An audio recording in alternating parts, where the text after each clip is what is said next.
So I want to address a question that often comes up when you start digging into the New Testament, and this big one is, what do you make about the ending of Mark?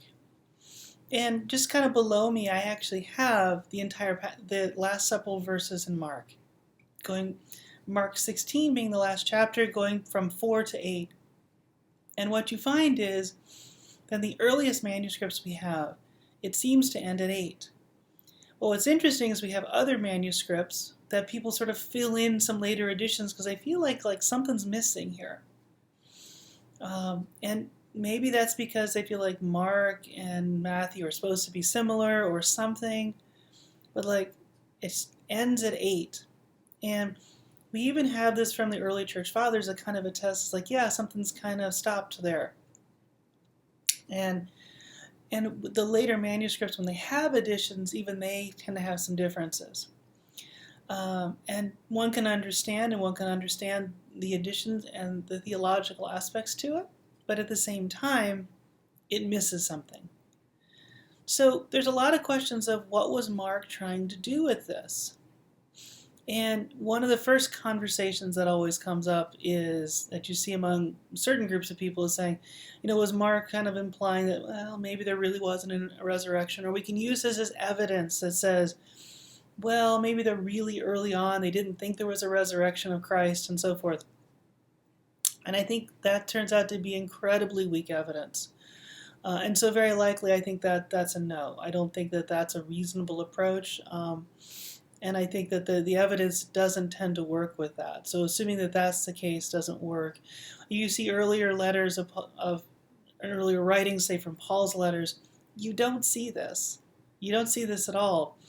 And things are written before Mark, 1 Thessalonians, Galatians, 1 Corinthians. They're all written before Mark.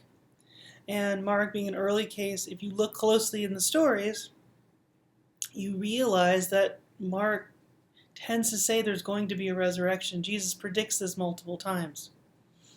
So it'd be really surprising to think, oh, well, that's what he's trying to do.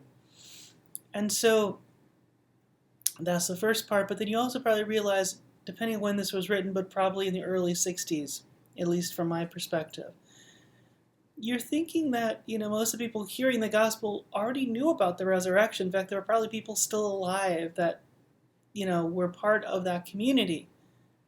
So the reality is, this is probably not, that's probably, so it's probably there's something there. The resurrection, it was part of this, and there's something very powerful happening here. The question is, still, what do I make of this ending of Mark? Because the very end of it is that the women, trembling and bewildered, went out of the tomb and just fled and being scared and didn't want to say anything to anyone. Well, the reality is we know the story, so clearly they said something to somebody. It may also have been that they didn't say anything to anyone until they reached the community.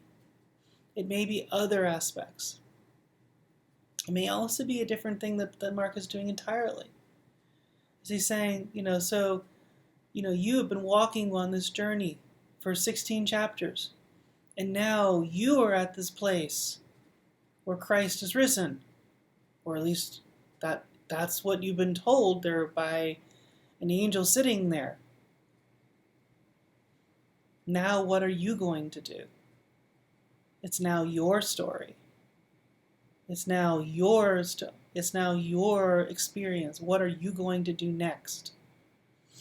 And this is amazing. And it leaves it open-ended in a way that really makes people think about where are you going next.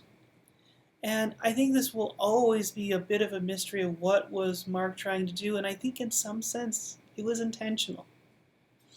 How many of us begin to then start to re-see and rethink the story is absolutely essential.